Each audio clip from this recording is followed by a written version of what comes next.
మా యొక్క ఛానల్ను వీక్షిస్తున్నట్టు మీ అందరికీ మన ప్రభువును లోక రక్షకుడైన యేసుక్రీస్తు వారి యొక్క శ్రేష్టమైన నామంలో శుభాభివందనాలు తెలియజేస్తున్నాను.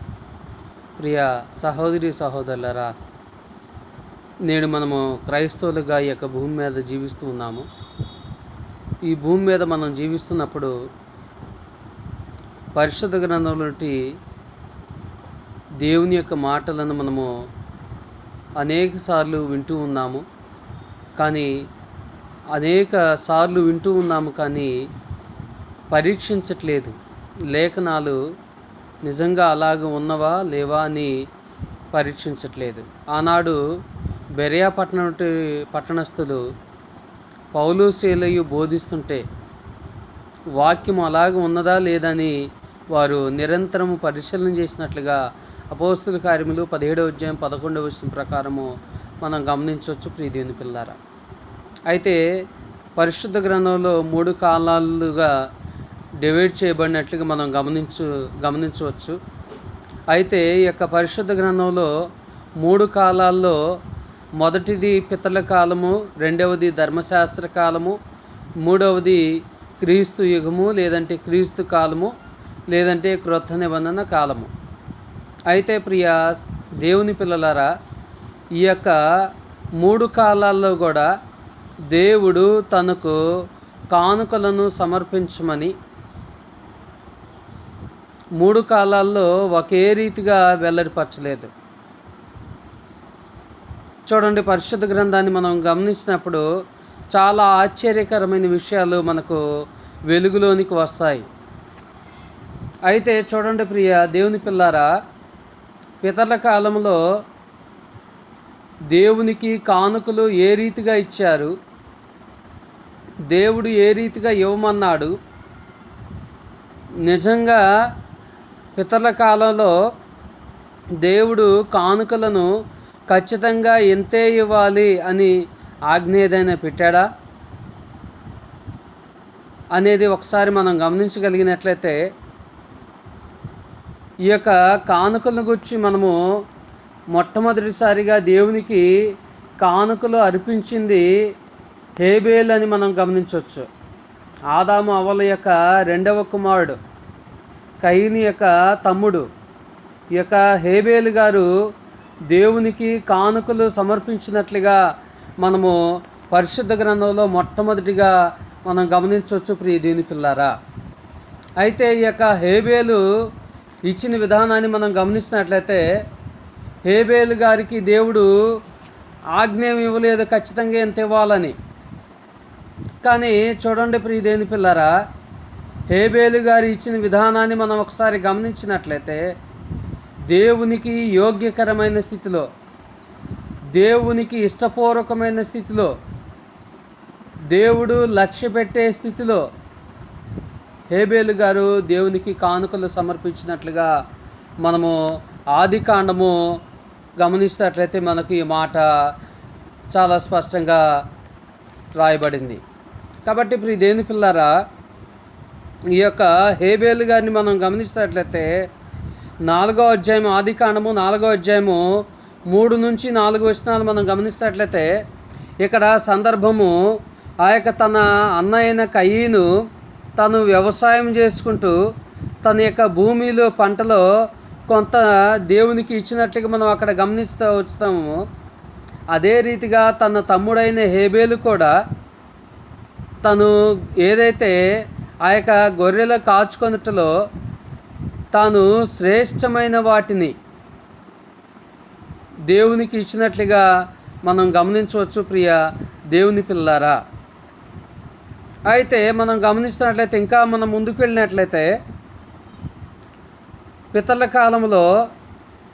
కాలంలో మనం గమనిస్తున్నట్లయితే, దేవాతి దేవుడు ఇజ్రాయేలీల పితరులైనటువంటి వారికి ఎక్కడా కూడా మీరు దశమ భాగం ఇవ్వండి అని ఆజ్ఞపూర్వకంగా ఎక్కడా కూడా మనకు, అంటే ఆనాడు నుండి ఇజ్రాయేల్ పితరులకు చెప్పినట్లుగా మనకు లేఖన ఆధారము ఒక్కటిని కూడా లేదు. కానీ చూడండి ప్రియులారా, అబ్రహాము గారు దేవాతి దేవునికి అనగా దేవుని సేవకుడైన యాజకునికి మెల్కీసెదెకు దశమ భాగం ఇచ్చినట్లుగా తనకు కలిగినటువంటి మేళ్లను బట్టి దేవునికి అనగా దేవుని యాజకునికి దశమ భాగం ఇచ్చినట్లుగా మనం గమనించవచ్చు. ప్రియ దేవుని పిల్లరా, ఆ మాటను మనం గమనిస్తున్నట్లయితే ఆదికాండము 14వ అధ్యాయము 18 నుంచి 21 వచనాలు మనం గమనిస్తున్నట్లయితే ఇక్కడ సందర్భం ఏంటంటే అబ్రహాము తన యొక్క సహోదరుడు కుమారుడైన లోతు గారి యొక్క ఆస్తి యావత్తును ఆ యొక్క అన్యరాజులు తీసుకొని వెళ్ళినప్పుడు ఆ విషయము అబ్రహాము గారికి తెలిసినప్పుడు అబ్రహాము గారు తన వెంట ఉన్నటువంటి ఆ యొక్క మనుషులను వెంటబెట్టుకొని ఆ యొక్క అన్యరాజుల మీదకు వెళ్ళి ఏదైతే వారు లోతు గారికి సంబంధించినటువంటి యావదాస్తిని మొత్తాన్ని కూడా తీసుకొని వెళ్ళారో మరలా ఆ యొక్క అబ్రహాము గారు వారి మీదకి వెళ్ళి ఆ యొక్క యావదాస్తిని మొత్తాన్ని కూడా తిరిగి తెచ్చినట్లుగా మనం గమనించవచ్చు ఈ యొక్క సందర్భంలో. అయితే ప్రియ దేవుని పిల్లారా, దానికి గాను దేవుని యాజకుడైన మెల్కీసెదెకు అబ్రహాం గారిని ఆశీర్వదించినట్లుగా మనం గమనించవచ్చు. అబ్రహాం గారు దేవునికి అంటే దేవుని యొక్క యాజకునికి దశమ భాగం ఇచ్చినట్లుగా మనం గమనించవచ్చు. అంటే ఇక్కడ చూడండి ప్రియ దేవుని పిల్లారా, అబ్రహాం గారికి కానీ అంతకుముందు హేబేలు గారికి కానీ ఎవరికి కూడా దేవుడు దశమ భాగం ఇవ్వమని అయితే ఎక్కడా కూడా ఆజ్ఞ అనేది పితరుల కాలంలో ఇవ్వబడలేదు. ఇంకా మనం గమనించినట్లయితే యాకోబు గారు కూడా దశమ భాగం ఇచ్చినట్లుగా మనం మరొక లేఖనం ద్వారా గమనించవచ్చు. ఇదే ఆదికాండము 28వ అధ్యాయము 22వ వచనాన్ని మనం గమనించినట్లయితే ఏశావు యొక్క ఆశీర్వాదాలను తన తండ్రి యొద్ద నుండి యాకోబు పొందుకున్నప్పుడు యాకోబు మీద ఏశావు బహు కోపముతో ఉన్నప్పుడు ఆ యొక్క తన తల్లి సలహా మేరకు యాకోబు గారు తన యొక్క మేనమామ వద్దకు వెళ్ళిట్టులో ఇప్పుడంటే మనకు అనేక రవాణా సౌకర్యాలు ఉన్నాయి, కానీ అప్పుడైతే నడిచి వెళ్ళటమే, కాలినడకే ఎక్కడికి వెళ్ళాలన్నా కూడా ఎంత సుదూర ప్రాంతం ప్రయాణించాలన్నా కూడా కాలినడకే. కాబట్టి యాకోబు గారు తాను నివసించే ప్రాంతం నుండి తన మేనమామ నివసించే ప్రాంతానికి వెళ్ళటానికి ఆయన ఆలోచన చేసినప్పుడు ఆయన ఏదైతే తన యొక్క నివసించే ప్రాంతం నుంచి బయలుదేరిన తర్వాత ఒక ప్రాంతానికి వచ్చిన తర్వాత ఆ ప్రాంతంలో ఆయన ఆ యొక్క చీకటి పడిన తర్వాత ఆయన విశ్రాంతి తీసుకొనుటకు ఒక ప్రదేశం లాగాడు. ప్రియదేని పిల్లారా, చూడండి ఆదికాండము 28వ అధ్యాయము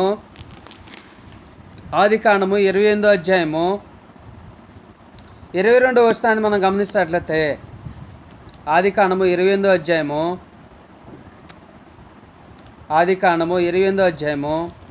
22వ వచనాన్ని గమనిస్తున్నట్లయితే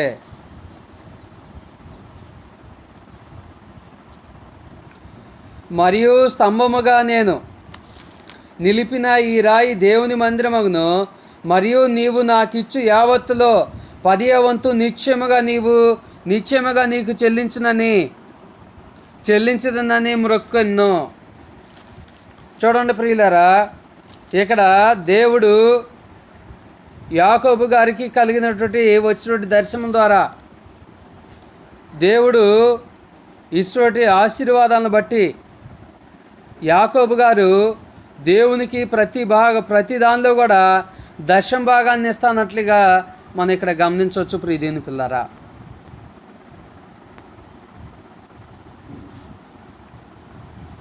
అయితే మనం ఇక్కడ ఒక విషయాన్ని గమనిస్తున్నట్లయితే ఇప్పుడైతే మనము కరెన్సీ నోట్లను వాడుతున్నాం, కానీ ఇప్పుడున్న టెక్నాలజీ ప్రకారము మనము కరెన్సీ నోట్లను కూడా దాటిపోయి ఏటీఎం కార్డులను వాడుతున్నాము, గూగుల్ పేలు, ఫోన్పేలు వాడుతున్నాము.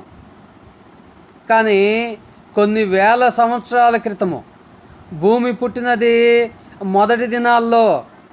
ఇటువంటి టెక్నాలజీ డెవలప్ కాలేదు కాబట్టి, ఇటువంటి అధునాతన సౌకర్యాలు లేవు కాబట్టి, దేవునికి కానుకగా మనం గమనిస్తే ఆనాడు ఉన్నటువంటి దేవుని యొక్క భక్తులు కానీ, దేవుని యొక్క ప్రజలు కానీ దేవునికి కానుకలు సమర్పించిన వాటిలో వస్తువులు ఉన్నాయి, అనేక రకాలైనవి ఉన్నాయి.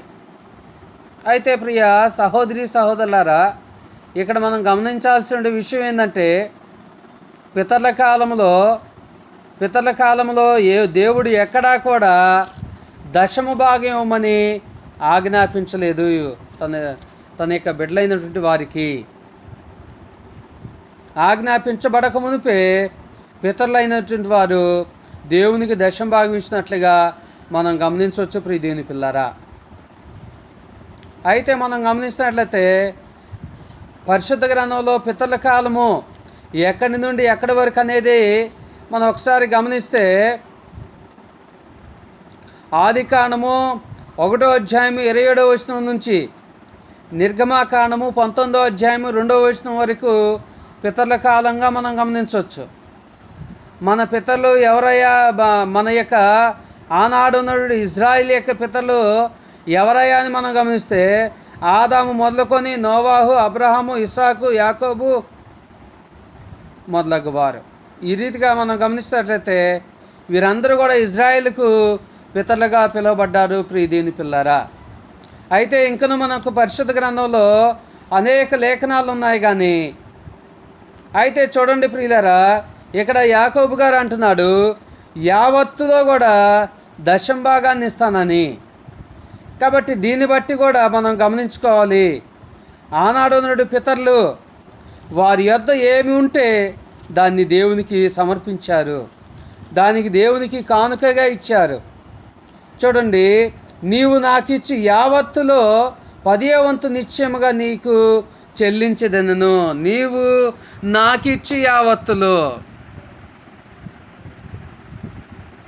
అంటే దేవుడు యాకోబు గారికి ఏవైతే ఆశీర్వాదాలు ఇస్తాడో ఆ ఆశీర్వాదాల నుండి ప్రతి దాని నుంచి కూడా యాకోబు గారు దేవునికి దశమ భాగం ఇస్తానని మొక్కుకున్నట్లుగా మనం ఇక్కడ గమనించవచ్చు ప్రియ దేవుని పిల్లారా.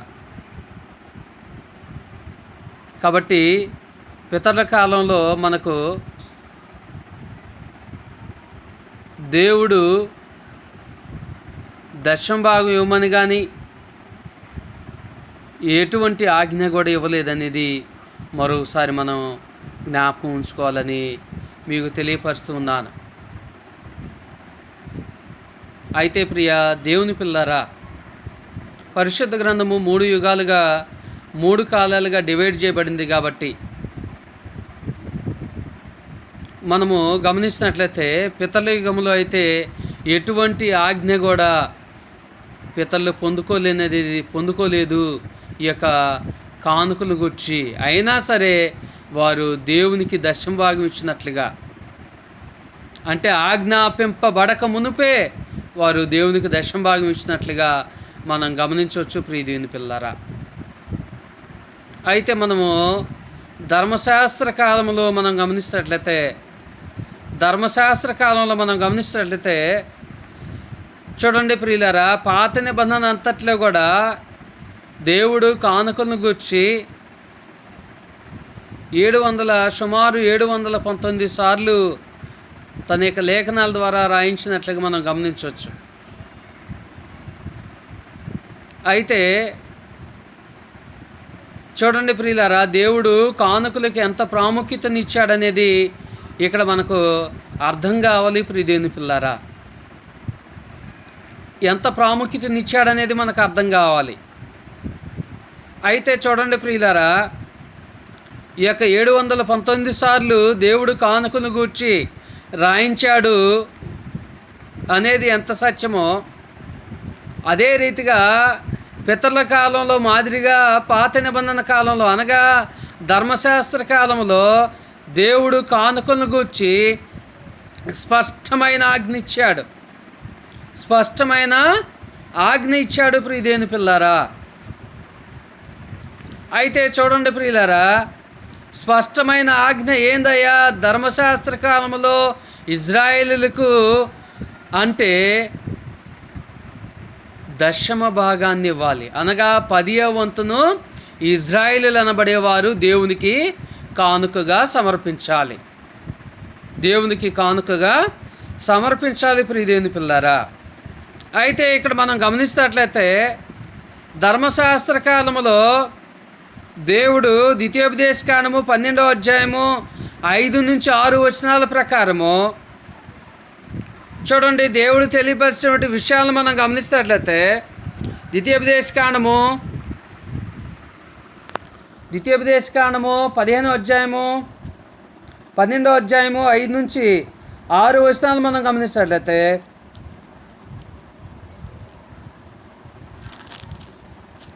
ద్వితీయోపదేశకాండము 12వ అధ్యాయము 5-6 వచనాలు మనం గమనిస్తున్నట్లయితే ఇక్కడ ఇజ్రాయేలీలకు దేవుడు ఇచ్చోటి ఆజ్ఞ కానుకలు గురించి దేవుడి ఇచ్చోటి ఆజ్ఞను మనం గమనించవచ్చు ప్రియదేవుని పిల్లారా. మీ దేవుడైన యెహోవా మీ సమస్త గోత్రముల్లో తన నామమును స్థాపించుకొనుటకు నివాస స్థానముగా ఏర్పరచుకున్న స్థలమును వెదికి అక్కడికే యాత్రలు చేయుచుండవలను. అక్కడే మీరు మీ దహన బలులను, మీ బలులను, మీ దశమ భాగములను, ప్రతిష్ఠితములుగా మీరు చేయి నైవేద్యములను, మీ మ్రొక్కుబడి అర్పణములను, మీ స్వేచ్ఛార్పణములను, పశువులను, గొర్రె మేకలను, తొలుచూలు వాటిని తీసుకొని రావలెను.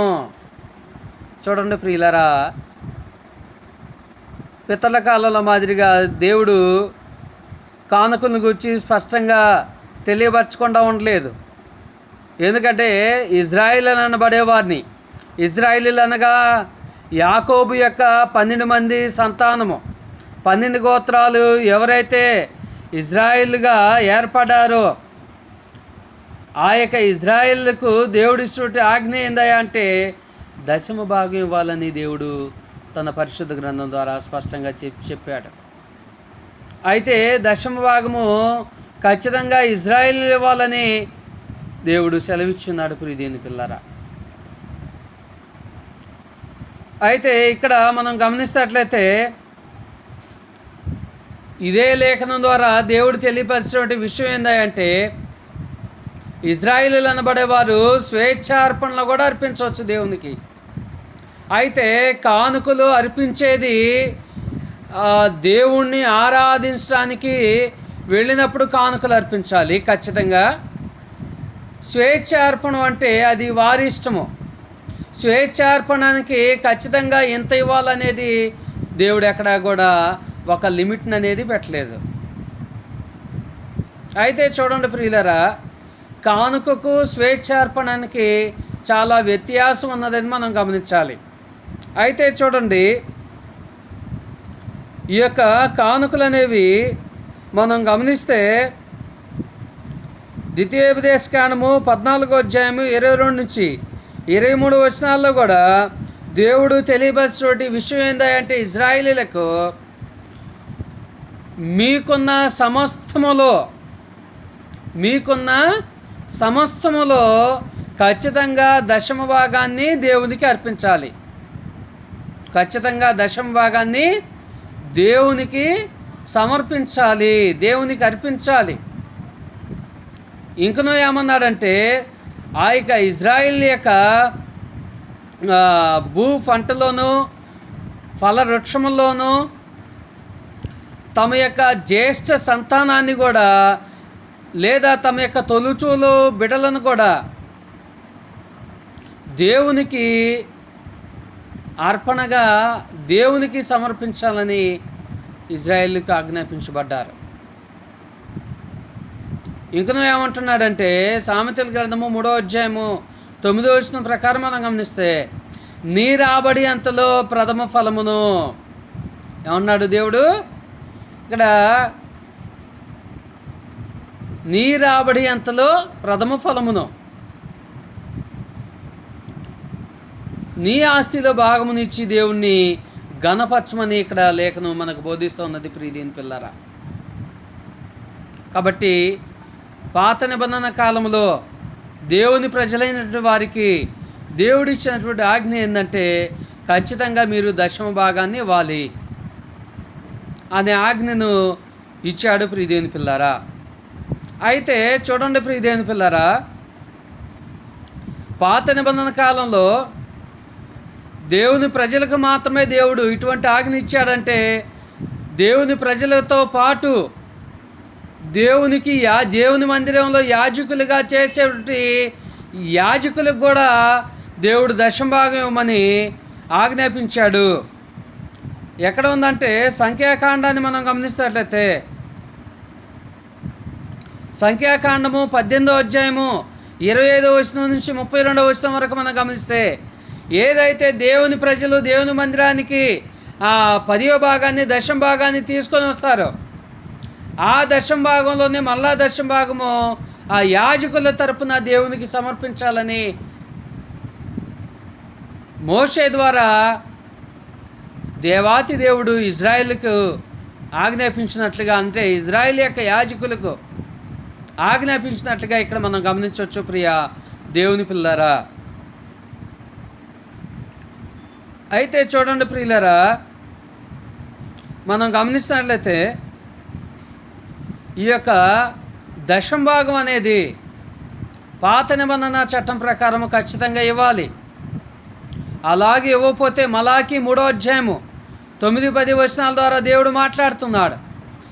మీరు దశమ భాగం నుంచి నన్ను శోధించండి, ఆకాశపు వాక్యపుళ్ళు పట్టజాలనంత విస్తారముగా మీకు దీవెనలు కుమ్మరిస్తానని దేవుడు సెలవిస్తున్నాడు. ఎప్పుడంటే ఇజ్రాయిలు దశమ భాగాన్ని ఇచ్చినప్పుడు తమ యొక్క ఫలముల్లో కానీ పంటల్లో కానీ ఫలవృక్షముల్లో కానీ నోందులు కానీ దేనిలోనైనా సరే దేవునికి దశమ భాగం ఇచ్చినప్పుడు ఇచ్చి శోధించమని చెప్తున్నాడు. అయితే చూడండి ప్రియులారా, పరిశుద్ధ గ్రంథంలో 2 కాలాలను మనం గమనించాము. పితరుల కాలంలో కానుకలను గూర్చి దేవుడిస్తుట ఆజ్ఞ ఏంటిది, ధర్మశాస్త్ర కాలంలో కానుకలను గూర్చి దేవుడిస్తుట ఆజ్ఞ ఏంటిది అనే దాన్ని మనం గమనించాము. కాబట్టి నేడు మనము క్రొత్త నిబంధన చట్టంలో ఉన్నాము. కాబట్టి క్రొత్త నిబంధన చట్టంలో ఉన్నటువంటి కానుకలను గూర్చి దేవుడు మనకు ఆయుష్కాలాన్ని పొడిగిస్తే మరొకసారి తెలుసుకునేందుకు మనం ప్రయత్నం చేద్దండి. కాబట్టి పరిశుద్ధ గ్రంథము 3 కాలాలుగా డివైడ్ చేయబడింది. కాబట్టి పితరుల కాలంలో ఎక్కడా కూడా దేవుడు దశమ భాగాన్ని ఇవ్వమని ఎక్కడా కూడా ఆజ్ఞ ఇవ్వలేదు ప్రియదేవుని పిల్లారా. అదే ధర్మశాస్త్ర కాలంలో అయితే 719 సార్లు తన యొక్క పరిశుద్ధ గ్రంథం ద్వారా రాయించాడు. ఖచ్చితంగా దశమ భాగం ఇవ్వమన్నాడు.